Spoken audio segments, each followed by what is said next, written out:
하나님의 말씀 요한복음 21장 15절로 17절까지의 말씀입니다. 말씀을 봉독해 드리겠습니다. 그들이 아침을 먹은 뒤에 예수께서 시몬 베드로에게 물으셨다. 요한의 아들 시몬아, 네가 이 사람들보다 나를 더 사랑하느냐? 베드로가 대답하였다. 주님, 그렇습니다. 내가 주님을 사랑하는 줄을 주님께서 아십니다. 예수께서 그에게 말씀하셨다. 내 어린 양떼를 먹여라. 예수께서 두 번째로 그에게 물으셨다. 요한의 아들 시몬아, 네가 나를 사랑하느냐? 베드로가 대답하였다. 주님, 그렇습니다. 내가 주님을 사랑하는 줄을 주님께서 아십니다. 예수께서 그에게 말씀하셨다. 내 양떼를 쳐라. 예수께서 세 번째로 물으셨다. 요한의 아들 시몬아, 네가 나를 사랑하느냐? 그때 베드로는 예수께서 네가 나를 사랑하느냐 하고 세 번이나 물으심으로 불안해서 주님께서는 모든 것을 아십니다. 그러므로 내가 주님을 사랑하는 줄을 주님께서 아십니다 하고 대답하였다. 예수께서 그에게 말씀하셨다. 내 양떼를 먹여라. 아멘. 우리에게 주시는 하나님의 말씀입니다. 말씀을 주신 하나님께 감사드립니다.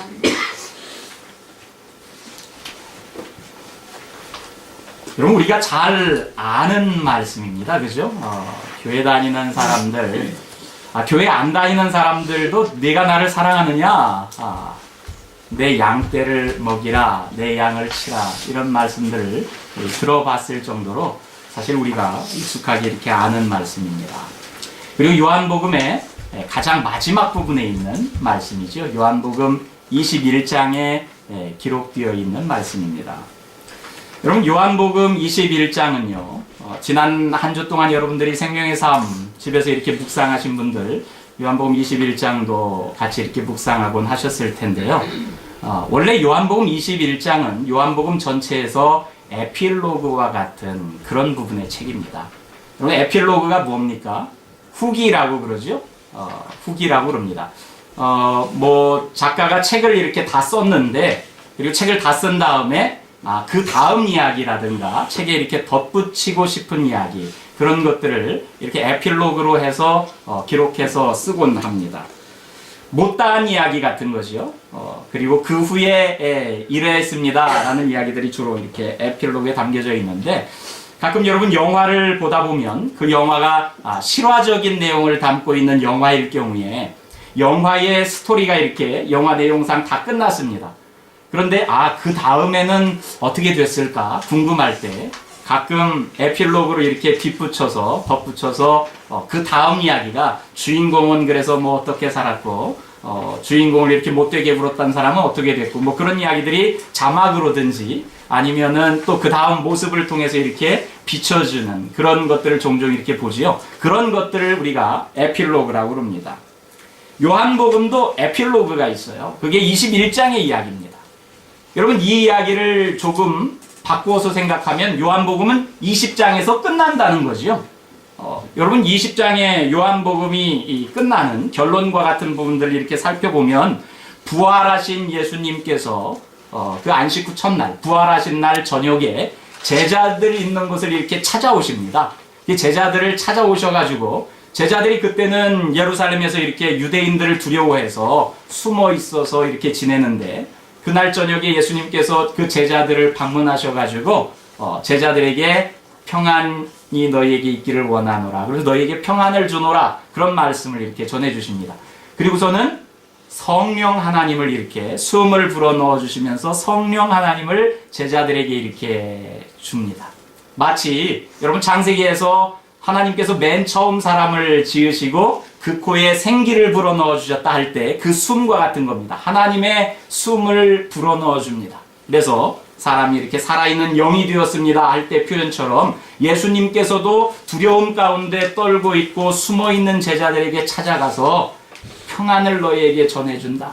그리고서는 그들에게 하나님의 영의 숨을 불어넣어 줍니다. 그리스도의 영입니다. 하나님의 영이에요. 우리가 성령이라고 말씀하시는 그 성령 하나님을 제자들에게 전해주면서 제자들에게 하시는 말씀이 하나님께서 나를 세상에 보내신 것처럼 나도 이제 너희를 세상 가운데로 보내노라.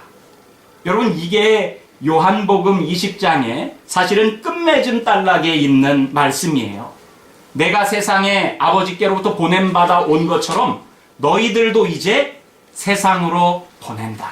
나아가서 내가 지금까지 하나님 나라의 복음을 전한 것처럼 너희들도 나처럼 하나님 나라의 복음을 전해라. 그러면서 너희들 혼자의 힘으로가 아니라 성령 하나님께서 함께 하실 수 있도록 성령 하나님을 제자들에게 부어주는 장면이 요한복음 20장에 나와요. 그리고 그 이야기를 덧붙여서 그 자리에 하필이면 제자들이 다 모여 있는데 도마라고 하는 제자가 그 자리에 없었습니다. 그런 이야기가 나옵니다. 그래서는 제자들이 도마가 나중에 이렇게 들어왔을 때, 야, 주님께서 오셨었어? 이렇게 이야기를 하니까 도마가 뭐라 그래? 그 무슨 말도 안 되는 소리를. 나는 예수님이 내 앞에 나타났을 때 내 손으로 십자가에 못 박힌 그분의 손을 만져보고 창에 찔린 그 옆구리에 내 손을 넣어봐서 확인하기 전까지는 내가 믿을 수 없다. 그런 이야기를 이렇게 합니다. 그리고 나서 여드레가 지났다고 그랬어요. 이번에는 도마도 다른 제자들하고 함께 있을 때 예수님께서 또 한 번 찾아옵니다. 제자들에게. 그리고서는 도마에게도 찾아가서서 예수님께서 도마에게 말씀하시지요. 야 임마, 너 이리 와. 내 손 한번 만져봐. 내 옆구리에도 네 손을 한번 집어넣어봐. 그리고서는 도마에게 네가 이제 믿느냐고 물어요. 그러자 도마가 고백합니다. 주님이라고 고백하면서 자신이 주님을 만나고 주님이 부활하신 사건을 자신이 믿는다고 고백합니다. 그때 예수님께서 네가 보는 고로 믿느냐? 보지 않고 믿는 자들은 복되도다. 이 말씀을 합니다. 이게 무슨 말이에요? 예수님께서 제자들에게 부활하신 모습을 보여주어서 그 부활하신 주님을 만난 제자들이 예수님을 만나고 하나님 나라의 복음을 이제 들고 나아가면서 세상에 전달할 만큼 예수님에 대한 확신을 가지고 삶을 살아갑니다. 근데 제자들에게서 그 삶이 끝나는 것이 아니라 이제 제자들을 통해서 예수 그리스도를 직접 눈으로 보지 않았던 사람들조차도 예수에 대한 하나님 나라의 복음을 듣고서 그 말씀을 믿게 되는 사람들이 이제 생겨난다는 이야기지요. 그러니까 이 복음, 하나님 나라의 복음이 이제 세상 가운데로 전파되어지는 것. 너희들은 복음 있지만 앞으로는 보지 않고서 믿는 사람들도 생긴다는, 여러분, 그러한 말씀을 드러내 보여주는 거예요. 이게 요한복음의 결론입니다. 예수 그리스도가 하나님의 아들이시고 이 땅에 하나님 나라의 복음을 가져오셔서 우리에게 보여주신 분이야. 이분을 믿는 사람들은 생명을 얻게 돼. 여러분, 그래서 그와 같은 결론 다음에 요한 사도는 내가 이렇게 이 복음서 이 책을 쓰는 이유는 이렇습니다 하고서는 여러분 자신이 복음서를 쓴 이유를 이야기를 합니다. 이렇게 이야기하죠. 이게 요한복음 20장 마지막 절입니다. 오직 이것을 기록함은 너희로 예수께서 하나님의 아들 그리스도이심을 믿게 하려 하며 또 너희로 믿고 그 이름을 힘입어 생명을 얻게 하려 함이라. 여러분, 이렇게 하고서는 요한복음이 끝나는 거예요. 20장에 이와 같은 말씀으로 요한복음이 딱 끝납니다. 그리고 나서 요한 사도가 그랬는지 아니면 요한 사도의 제자들이 그랬는지 요한복음이 다 쓰여진 다음에 21장을 또 써서 덧붙입니다. 에필로그처럼. 왜 20장의 복음서가 끝났는데 에필로그가 필요할까? 왜 21장을 덧붙여서 요한 사도는 그것을 덧붙여가지고 요한 공동체에게, 요한복음을 읽는 사람들에게 21장까지 함께 읽도록 이렇게 했을까? 여러분, 우리가 에필로그의 내용을 살펴보면 그 내용이 무엇인지 보면 왜 이 에필로그를 붙였을까 하는 것을 알 수 있습니다. 여러분, 요한복음 21장은 그 에필로그는 제자도를 확인하는 그러한 내용을 가지고 있습니다. 이게 주제예요. 여러분, 요한복음 21장 오늘 우리의 말씀을 처음부터 이렇게 살펴보면 본문이 이렇게 시작합니다. 부활하신 예수께서 디베리아 호수에서 제자들에게 자기를 나타내신 일은 이러하다. 디베리아 호수는 갈릴리 호수를 그리스식으로 이렇게 부르는 말입니다. 여러분, 예수님이 처음 제자들을 만났던 호수이기도 합니다. 베드로를 만나고 안드레를 만나고 여러분 야고보의 세베대의 두 아들들을 만난, 그래서 제자들로 삼았던 그 호수가 디베리아 호수고 갈릴리 호수입니다. 그곳에서 부활하신 예수님께서 다시 제자들을 만나는 장면이 에필로그 가운데 이렇게 등장합니다. 거기에 보면은 고기잡이하는 제자들이 나옵니다. 여러분, 이 고기잡이하는 그 제자들은 사실 예수 그리스도를 만나고서 이제 사도적인 삶을 살아야 하는데 뭐 고향으로 돌아가서 사도적인 삶을 살지 못하고 자신의 옛 삶으로 돌아가서 그 제자된 그 도리를 다하지 못했다, 이런 여러분 패배주의적인 그런 느낌을 안겨주는 부분이 아닙니다. 이게 굉장히 요한 사도가 기록할 때의 상징적인 의미를 담고 있는 사건이기도 한데요. 이 줄거리를 보면 이렇습니다. 시몬 베드로가 제자들 있는 가운데서 이곳에 이제 7명의 제자들이 등장하는데 그들에게 나 이제 고기 잡으러 갈란다. 어느 날 다른 제자들에게 베드로가 고기 잡으러 가겠다 이렇게 이야기를 합니다. 그러자 7명의 제자들이 우리도 같이 가자 그러면서 고기 잡으러 이렇게 나아갑니다. 그리고 배를 타고서 주로 이렇게 갈릴리 호수에서는 저녁 무렵에 이제 밤이 어둑해지면 고기를 잡는데, 근데 날이 새도록 고기를 잡으러 그물질을 했는데 고기를 한 마리도 이렇게 잡지 못했어요. 동이틀 무렵이 되었습니다. 그때 예수님께서 바닷가에 이렇게 나타나셨습니다. 부활하신 예수님이 바닷가에 나타나셨는데, 바닷가 호숫가를 이 사람들이 이제 바다 호수 이렇게 같이 부르니까 그 호숫가에 나타나셨는데 제자들이 예수님인 줄 알지 못했다고 그랬어요. 이 예수님께서 고기 잡고 있는 제자들에게 한 말씀 이렇게 던집니다. 얘들아, 뭘 좀 잡았냐? 예수님께서 고기 잡는 사람들에게 니들 뭘 좀 잡았니? 그렇게 물어요. 그러자 못 잡았습니다. 그렇게 대답을 해요. 예수께서 그들에게 그럼 그물을 배 오른편에 한번 던져봐. 그럼 잡을 수 있을 거야. 여러분, 이런 말씀을 듣고 제자들이 그대로 이렇게 해서 오른편에 그물을 던졌습니다. 그랬더니 성경에 고기가 너무 많이 걸려서 그물을 끌어올릴 수가 없었다. 나중에 시몬 베드로가 올라가서 그물을 육지에 끌어올리니 가득히 찬 물고기가 153마리라. 이같이 많으나 그물이 찢어지지 아니하였더라. 여러분, 이 말씀이요, 물고기를 153마리를 잡았습니다, 그 이야기를 하기 위해서 요한 사도가 기록한 게 아니죠. 여러분, 이것은 이 제자들로 표현되는 처음 예수님의 제자들이 이루어내는 교회들, 2000년 전에 처음 교회들, 그 교회들이 온 세상으로 나아가서 세상에 복음을 선포해서 모든 민족으로부터 하나님의 새로운 백성들을 불러 모으는 그 사건을 여러분 고기 잡는 것으로 상징적으로 표현해낸 거예요. 여러분, 제자들은 지금 제자된 삶을 뒤로하고 포기한 채 그냥 어부 생활이나 하자 하고서는 고기 잡으러 나갔던 것이 아니라 이미 요한복음 20장에서 안식 후 첫날 예수님이 제자들에게 나타나서 그들에게 제자된 자의 사명을 알려줍니다. 하나님께서 나를 세상에 보낸 것처럼 나는 이제 너희들을 세상에 보낸다. 그리고 성령 하나님까지 부어주셨어요. 그리고서는 이제 제자들이 그러한 성령의 기름 부음을 받고 세상 가운데 나가서 제자된 자의 삶을 살아갑니다.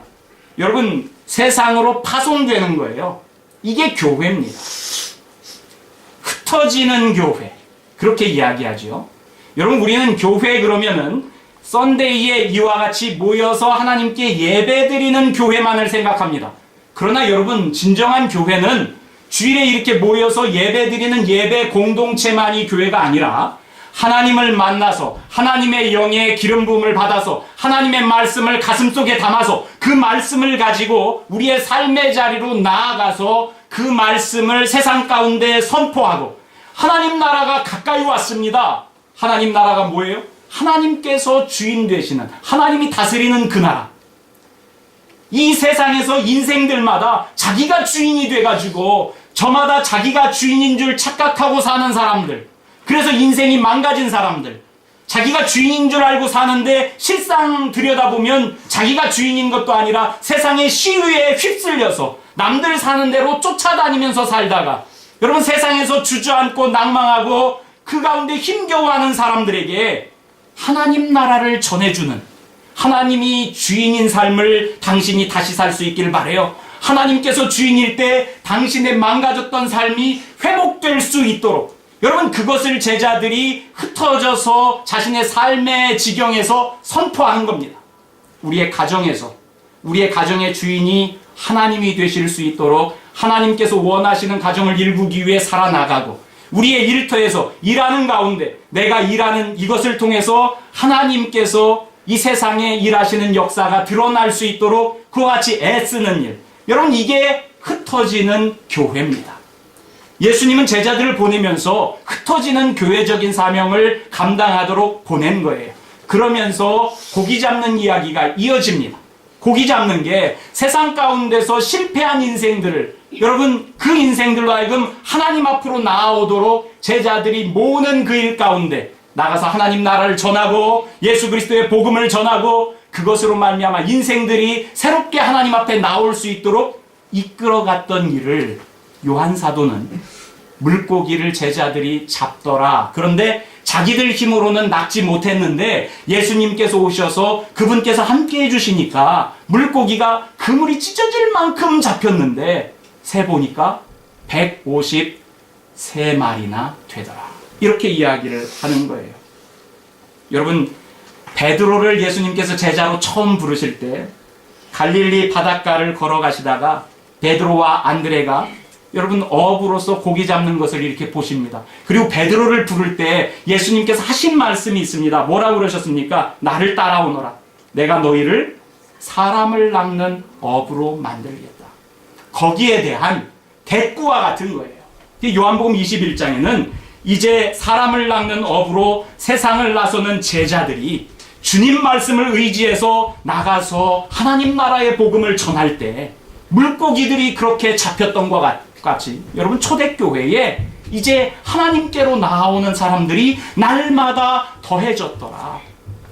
누가는 누가복음 다음에 이런 것들을 기술해서 알려주기 위해서 사도행전을 써가지고 이어서 우리들에게 보여주지만 요한복음은 그와 같은 후기가 없잖아요. 그래서 20장에 끝났던 그 책을 이제 예수님의 말씀, 그 사명을 따라서 제자들이 자기들의 삶의 자리에서 나아가서 어떻게 제자직을 감당했는지 보여주기 위해서 이 후기를 기록하는 겁니다. 초대교회에 있던 많은 신자들은 이 요한복음 21장을 읽어가면서, 그래, 예수님께서 교회로 하여금 흩어지는 교회로 세상 가운데 가서 하나님 나라의 복음을 들고 나아가서 그것을 증거하며 믿는 자들이 더하여질 수 있도록, 영생을 얻는 자들이 더하여질 수 있도록 했다는 것을 보여주기 위해서 이 요한복음의 후기를 덧붙입니다. 여러분, 이 사건은 오늘날 우리들에게도 계속해서 이어지는 거예요. 교회의 선교적인 사명. 여러분, 당신 예수 믿으세요. 예수 믿고 구원 받으세요. 예수 믿고 천당 가세요. 내가 예수 믿고 천당 가는데 그치는 것이 아니라, 여러분, 우리는 예수 그리스도의 하나님 나라의 복음을 들고 세상 가운데 나아가서, 여러분, 이 땅에서 자기가 주인 되어 살려고 하는 사람들, 세상의 시류에 휩쓸려서 살아가는 사람들로 하여금 그게 아니라 하나님께서 주인 되는 그 삶을 살 수 있도록 가서 전하는 선교적인 사명을 가지고 있는 거예요. 오늘날의 교회도 이 말씀을 부여잡고 살아가도록 우리들에게, 여러분, 경각심을 주는 말씀입니다. 베드로나 또 같이 있었던 7명의 제자들만이 아니라 오늘날 여전히 우리들도 나아가서 고기 잡는 것에 빗대어지는 것처럼 하나님 나라의 말씀을 전하면서 세상 사람들을 모으기 위해 힘써야 될 줄로 믿습니다. 여러분, 둘째로 요한복음의 에필로그는 넘어진 제자를 회복시켜주는 말씀이 나옵니다. 여러분, 예수님께서 제자들 고기 잡는 가운데 이렇게 오신 다음에 제자들이 고기 잡는 동안 그 호숫가에서 숯불을 피웁니다. 그리고서는 거기에서 빵을 준비하고 그리고 물고기를 숯불에 구우면서 조반을 준비합니다. 그리고 물고기를 잡고서 올라오는 제자들을 예수님이 초대합니다. 성경에 이렇게 되어 있어요. 요한복음 21장 9절에 육지에 올라보니 숯불이 있는데 그 위에 생선이 놓였고 떡도 있더라. 예수께서 이르시되 와서 조반을 먹으라 하시니 제자들이 주님이신 줄 아는 고로 당신이 누구냐 감히 묻는 자가 없더라. 예수께서 가셔서 떡을 가져다가 그들에게 주시고 생선도 그와 같이 하시니라. 여러분, 다른 제자들은 모르지만 베드로에게 있어서 숯불이라고 하는 것은요, 트라우마와 같은 겁니다. 예수님께서 체포당하시던 날 밤, 예수님께서 붙잡혀서 대제사장에게 신문 받으려 대제사장의 집들 앞에 끌려가던 날, 베드로도 따라갔습니다.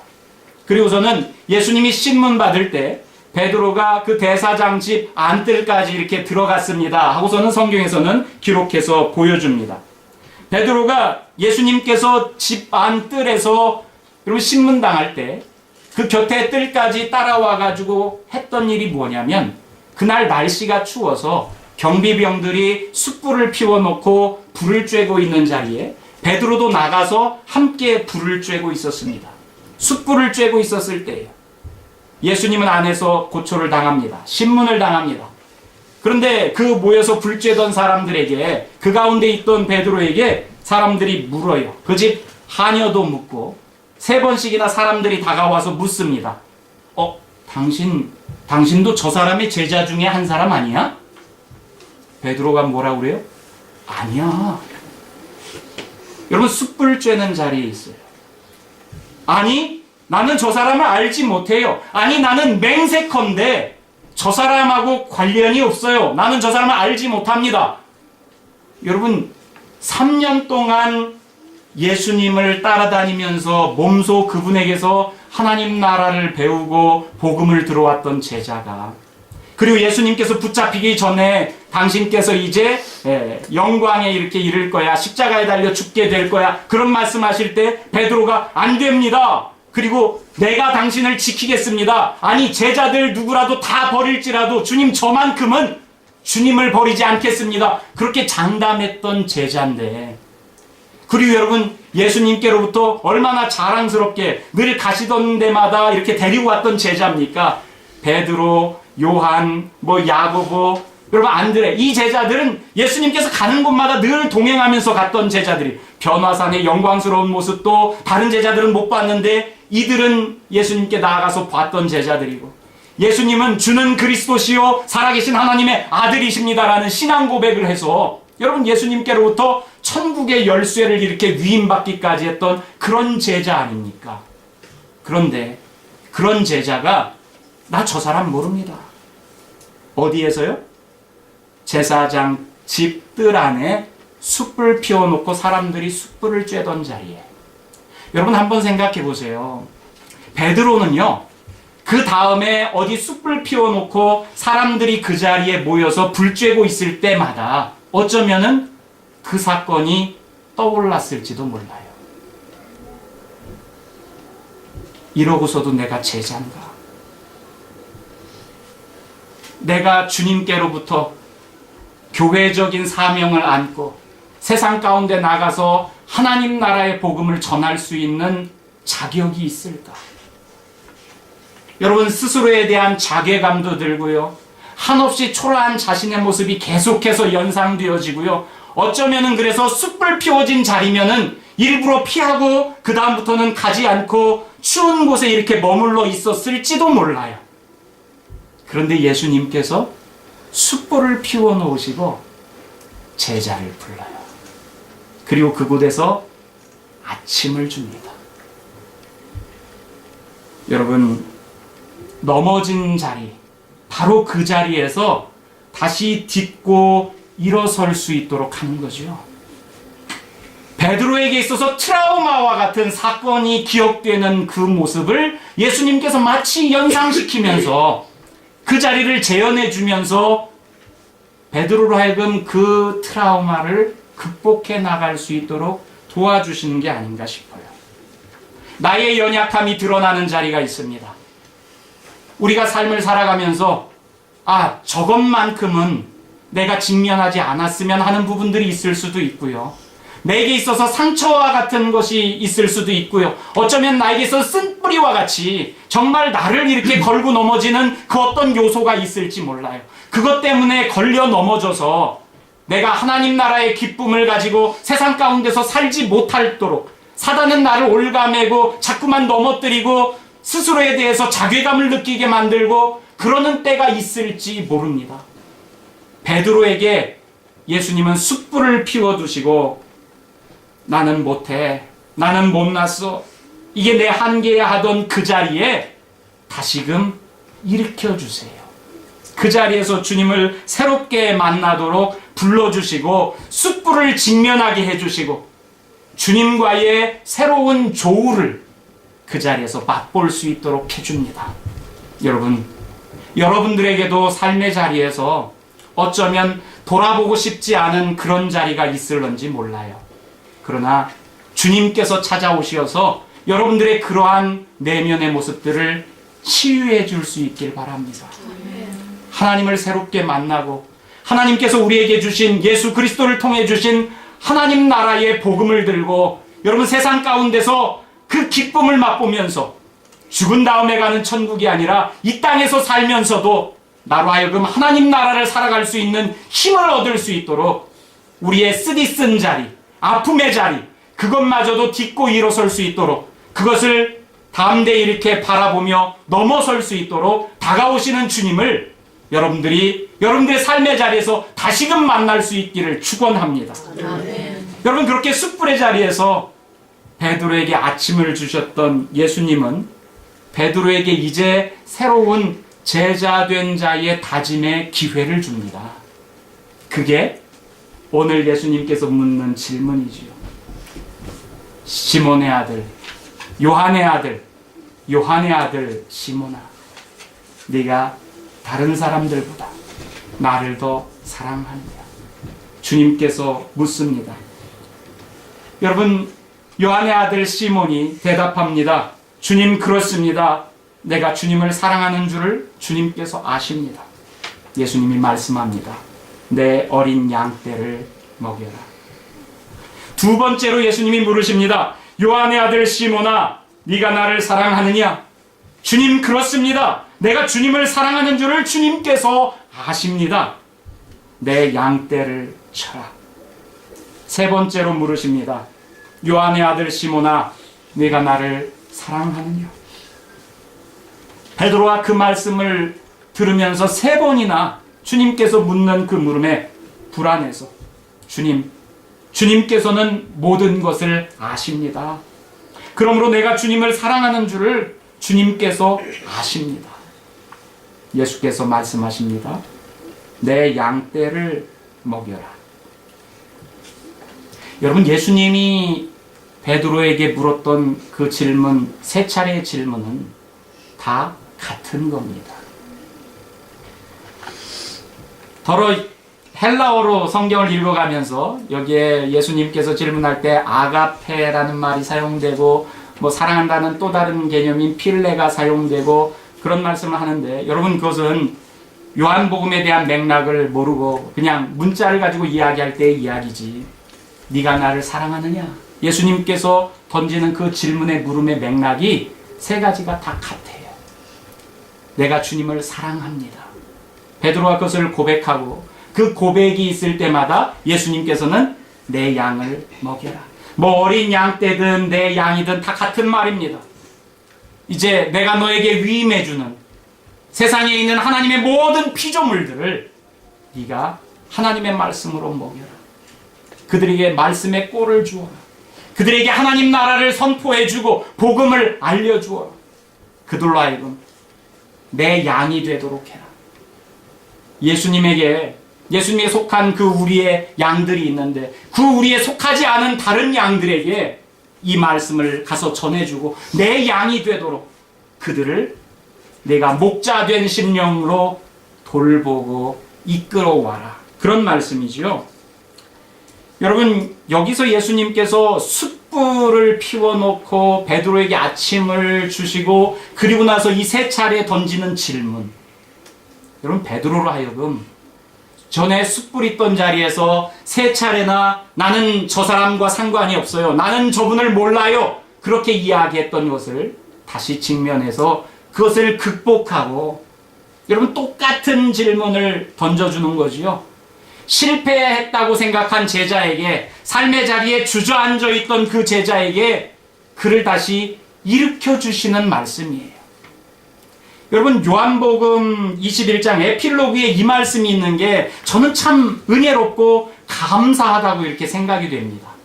20장에 이미 파송받아서 세상 가운데 성령과 함께 다 나갔던 제자들이, 베드로도 그렇습니다. 그런데 21장에서 다시 한번 그 파송받아서 나갔던 제자를 여러분 다독여 주시는 거예요. 다시금 주님께서 여러분 재확인해 줍니다. 그 10년 가운데 우리가 예수 믿는 자로, 내가 예수를 주인으로 모시고 하나님을 주인으로 모시고 내가 신앙생활합니다 그러지만은 우리의 삶 속에서 우리도 스스로를 돌아볼 때 내가 그리스도인인가? 어떤 때는 내가 신앙생활을 못하는 것 같기도 하고 잘못하는 것 같기도 하고, 여러분 그런 사람들에게 다시금 제자된 자의 삶의 자리를 돌아보며 다시금 그 자리로 이렇게 돌아올 수 있도록 주시는 말씀이 바로 예수님께서 네가 나를 사랑하니? 그렇게 묻는 그 자리인 것 같아요. 제자로서 스승을 부인했던 이에게 다시금 스승을 인정하며 제자로 바로 설 수 있는 기회를 주시는 거예요. 그런데 우리에게 그리스도인의 사명을 살아갈 수 있도록 다시금 우리에게 새로운 제자도를 확인시켜주는 말씀이 여러 가지가 아니에요. 한 가지만 묻습니다. 네가 나를 사랑하느냐? 요한의 아들 시몬아, 네가 다른 사람들보다 나를 더 사랑하니? 여러분 이 말을 바꾸면 뭐예요? 너 삶의 자리에서 하나님이, 예수 그리스도가 너에게 있어서 정말 네 삶의 주인이니? 그걸 묻는 거예요. 다른 사람들이 네 주인이 아니라, 여러분 우리가 마가복음을 볼 때 로마의 황제와 예수 그리스도를 이렇게 비견해서 우리가 말씀들을 드려봤지요. 세상 사람들 중에 로마의 황제를 주인으로 삼고 사는 사람들이 있어요. 황제의 복음이라고 그랬습니다. 여러분 그리스도인들은 황제가 복음이 아니에요. 하나님께로부터 보냄받아서 우리에게 오신 예수 그리스도가 주인입니다. 오늘날 우리가 사는 표현으로 바꾸면 로마의 황제는 여러분 황금 만능주의가 되어버린 자본주의의 황금일 수도 있지요. 물질, 그냥 더 노골적으로 돈. 네 삶의 주인에서 돈이 네 삶의 주인의 자리가 아니라 너 정말 내가 너의 주인이냐? 너 세상의 다른 사람들보다 나를 더 사랑하니? 너 세상의 다른 것들보다 나를 더 사랑하니? 너 돈보다 나를 더 사랑하니? 여러분 오늘 우리 사는 세상의 표현으로 말하면 예수님께서 제자도로 너 그리스도인이니 아니니 그거를 묻는 한 가지 질문. 너 돈보다 나를 더 사랑하니? 여러분 그동안 내가 신앙생활을 잘못했구나라고 생각됩니까? 아니 그동안 내가 하나님을 떠나서 지내왔다 그렇게 생각됩니까? 아니 하나님이 아니라 내가 주인 되어서 살았습니까? 아니 내가 아니라 세상을 주인으로 삼아서 시류에 휩쓸려서 살았습니까? 교회 다닌다고 했지만 그저 그리스도의 팬에 불과했습니까? 제자가 못 됐었습니까? 여러분 다시금 시작하기를 원합니까? 베드로에게 던졌던 질문을 주님이 저에게, 여러분들에게 던질 수 있습니다. 다시 출발하는 우리 풍성한 삶의로의 초대를 이렇게 공부하신 분들은 리커밋이라는 말을 이렇게 그 안에서 배우는데, 다시금 하나님께로 헌신하겠다 그런 결단이 있는 사람들에게 예수님이 이 질문을 던집니다. 네가 나를 사랑하니? 여러분 우리가 그리스도인으로 살기 위해서 대답을 피할 수 없는 질문 한 가지. 내가 목자로 앞으로 목장 사역을 하고 다른 사람들을 섬겨갈 때 여러분 지치는 일도 많고 낙심되는 일도 많고 낙담되는 일도 많겠지요. 베드로처럼 아니 나 이제 주님 몰라요. 그만둘래요. 이런 심령이 들 때도 있을런지 몰라요. 그때마다 우리에게 주님께서 던져주시는 질문 한 가지. 여러분 예수 그리스도를 따르는 사람이 되기를 원하는 사람, 그 사람에게 피할 수 없는 질문 한 가지입니다. 이게 요한복음의 에필로그에 있습니다. 네가 나를 사랑하느냐? 세상 그 어떤 것보다 나를 더 사랑하느냐? 여러분 거기에 yes 하고 대답할 수 있으면 예 주님, 제가 주님을 사랑합니다. 아니 남들 앞에서 자랑스럽게 이야기하지 못해도 베드로가 세 번째 대답하듯이 불안해서 주님께서 아시잖아요. 내가 주님을 사랑하는 줄 그렇게 대답할지언정 여러분 우리가 주님을 사랑한다고 하는 그 고백이 있을 때 우리가 주님을 따를 수 있을 거예요. 여러분 주님께서 오셔서 여러분들에게 세 차례 묻는다면 우리가 넘어진 자리에 찾아와서 물으실 때 베드로처럼 대답할 수 있기를 바랍니다. 예 주님, 제가 주님을 사랑합니다. 그러면 주님께서 제자된 자의 사명을, 흩어지는 교회의 사명을 저와 여러분들에게 주실 거예요. 다른 게 필요하지 않습니다. 아 나는 많이 배우지 못했는데요. That's okay. 나는 가진 게 없는데요. That's okay. 우리에게 요구하시는 것 한 가지. 네가 나를 사랑하니? 예 주님, 제가 주님을 사랑합니다. 그거면 족합니다.